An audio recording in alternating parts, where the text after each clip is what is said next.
పెద్దపల్లి జిల్లా మంతిని నియోజకవర్గం 6 గ్యారెంటీలతో పాటు మరో 420 హామీలను ప్రజల ముందు పెట్టి నయవంచన చేశారని, తాము అధికారంలోకి వచ్చిన 100 రోజుల్లోనే పథకాలు అమలు చేస్తామని చెప్పిన కాంగ్రెస్ పాలకులు 11 నెలలు గడుస్తున్నా 6 గ్యారెంటీలలో కేవలం ఒక ఉచిత ప్రయాణం మినహా ఏవీ అమలు చేయడం లేదని మాజీ ఎమ్మెల్యే పుట్ట మధుకర్ అన్నారు. ఈ సందర్భంగా ఆయన మాట్లాడుతూ, తెలంగాణ రాష్ట్రంలో కాంగ్రెస్ పార్టీ రేవంత్ రెడ్డి గారి ప్రభుత్వం 420 హామీలు ఇచ్చి 6 గ్యారెంటీలు 100 రోజుల్లో అమలు చేస్తామని కాంగ్రెస్ పార్టీ తెలంగాణ ప్రజలను ప్రజా వంచన చేసింది కనుక వాళ్ళు ఈ రోజు నుంచి ప్రజా ఉత్సవాల కార్యక్రమాన్ని తీసుకున్నారు. దానికి నిరసనగా మంత్రి నియోజకవర్గంలో ముఖ్యంగా మా ఎమ్మెల్యే చదువుకున్నవాడు, మా ఎమ్మెల్యే పథకాలు చెప్తున్నాడని నమ్మి మంత్రి నియోజకవర్గంలో ఎక్కువ శాతం ఉన్నటువంటి అట్టడుగు వర్గాల ప్రజలు, బీసీలు, ఎస్సీలు, ఎస్టీలు, మైనార్టీలు, అగ్రవర్ణాలలో ఉన్న పేదలు నమ్మి చదువుకున్న వ్యక్తి కదా చెప్తుండని నమ్మి ఓటేసి దాదాపు 5వసారి ఇక్కడ ఆయనకు అవకాశం ఇస్తే ఇప్పటి వరకు ఆయన ప్రాతినిధ్యం వహిస్తున్నటువంటి నియోజకవర్గంలో ఒక్క పథకం కూడా అమలు కాలేదానికి నిరసనగా ఈ ప్రజా వంచన దినాలనే కార్యక్రమాన్ని 20 రోజుల పాటు వచ్చే డిసెంబర్ 9 వరకు కూడా బీఆర్ఎస్ పార్టీ ఆధ్వర్యంలో తీసుకోవడం జరిగింది. మంత్రి ఎమ్మెల్యే మరి వాళ్ళ జవాబు చెప్పాలి, శ్వేతపత్రం విడుదల చేయాలి. మీరు ఎన్నికల సమయంలో నేనే మేనిఫెస్టో తయారు చేసిన, నన్నంత మేధావిగా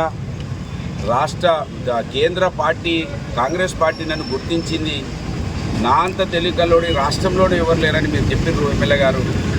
ఏవైందో జవాబు చెప్పాలి ప్రజలకని అడుగుతా ఉన్నాను. ముందుగా నేను దాదాపు అన్ని మండలాలు వెళ్ళే కార్యక్రమానికి శ్రీకారం చుట్టడం జరిగింది. ఇవాళ ఎక్కడ వెళ్తే అక్కడ కొన్ని పథకాల గురించి చెప్పడం జరుగుతూ ఉంటుంది కనుక ఇక్కడ మహాలక్ష్మి అనే పథకాన్ని ముందుగా పెట్టిన వాళ్ళు. అయితే మనం ఈ దేశాన్ని భరత మాతతోటి పోలుస్తాం. ఆ భరత మాతతో పోల్చేటువంటి ఆ మాతలనే మోసం చేసిన పార్టీ కాంగ్రెస్ పార్టీ.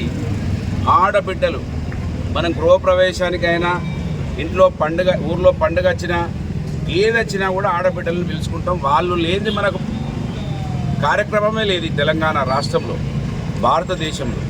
అటువంటి ఆడవాళ్ళనే మోసం చేసినటువంటి కాంగ్రెస్ పార్టీ ఇవాళ మీ గ్రామాలలోకి వస్తుంది కనుక నిలదీయండి, అడగండి ఏం చెప్పిండ్రు, ఏం జరిగింది.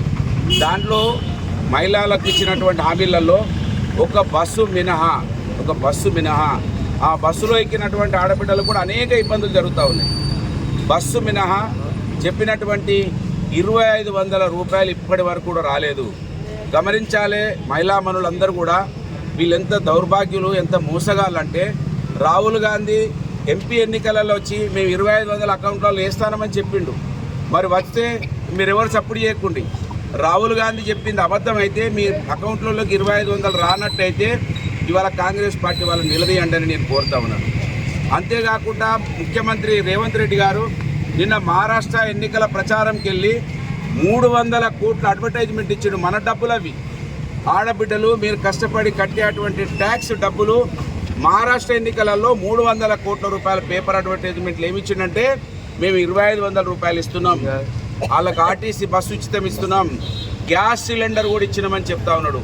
గ్యాస్ సిలిండర్లు కూడా అక్కడనో ఇక్కడనో ఒకరికో ఇద్దరికి వచ్చింది కానీ 99% ఇక్కడ కూడా పూర్తిగా రాలేదు. గ్యాస్ సిలిండర్ రాలే, 2500 రూపాయలు రాలే.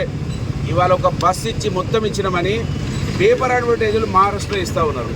100 కోట్ల రూపాయలు మన డబ్బులు వృధా అయిపోతూ ఉన్నాయి. ఆ 300 కోట్ల రూపాయలు మన ప్రజలకే వెచ్చిస్తే ఇవాళ మనకు ఉపయోగపడేది. కాంగ్రెస్ పార్టీ ఈ పార్టీ ఉండద్దని గాంధీ మహాత్ముడు ఆ రోజు చెప్పింది. స్వాతంత్రం ఉద్యమం కోసం పెట్టిన పార్టీ, స్వాతంత్రం వచ్చిన తర్వాత ఈ పార్టీ ఉండద్దని గాంధీజీ గారు చెప్తే ఇవాళ కూడా అదే పార్టీ పేరు మీద నయవంచన చేసుకుంటూ ముందుకెళ్తా ఉన్నారు. నిన్న రేవంత్ రెడ్డి గారి కన్నా ప్రకటించిండు భారతదేశంలోనే పెద్ద విగ్రహం గాంధీ గారిది పెడతా అంటే వారి స్వయాన మనవడైనటువంటి తుషార్ గాంధీ గారు మా తాత విగ్రహాన్ని పెట్టొద్దు, ఆ డబ్బులను మీరు విద్యకు వైద్యానికి వెచ్చించండి అని తుషార్ గాంధీ గారు స్వయంగా చెప్తా ఉన్నాడు. కనుక కాంగ్రెస్ పార్టీ నయవంచన చేస్తూ ఉంది. కనుక ఇవాళ గ్రామాలలోకి వస్తూ ఉన్నారు. మీరు వాళ్ళని నమ్మి పార్లమెంట్ ఎన్నికలలో కూడా ఓట్లేసారు. ఎంపీ ఎన్నికలలో కూడా తెలంగాణ రాష్ట్రంలో 8 మంది ఎంపీలను గెలిపిస్తే ఇప్పటి వరకు కూడా ఒక్క పని కూడా వాళ్ళు ఇప్పటి వరకు చేయలేదు. ఇంకా చేయకపోగా బయట రాష్ట్రాలలోకి వెళ్ళి మేము అన్నీ చేస్తున్నామని చెప్తా ఉన్నారు, మనల్ని మోసం చేస్తూ ఉన్నారు. కనుక డిసెంబర్ 9 వరకు కూడా చేయాలని బీఆర్ఎస్ పార్టీ నాయకులందరినీ కూడా విజ్ఞప్తి చేస్తూ ఈ కార్యక్రమానికి పిలువంగానే విచ్చేసిన మా సైనికులందరికీ, నిఖార్సైనటువంటి తెలంగాణ బిడ్డలందరికీ హృదయపూర్వకంగా బీఆర్ఎస్ పార్టీ మంత్రి నియోజకవర్గ పక్షాన ధన్యవాదాలు. జై తెలంగాణ.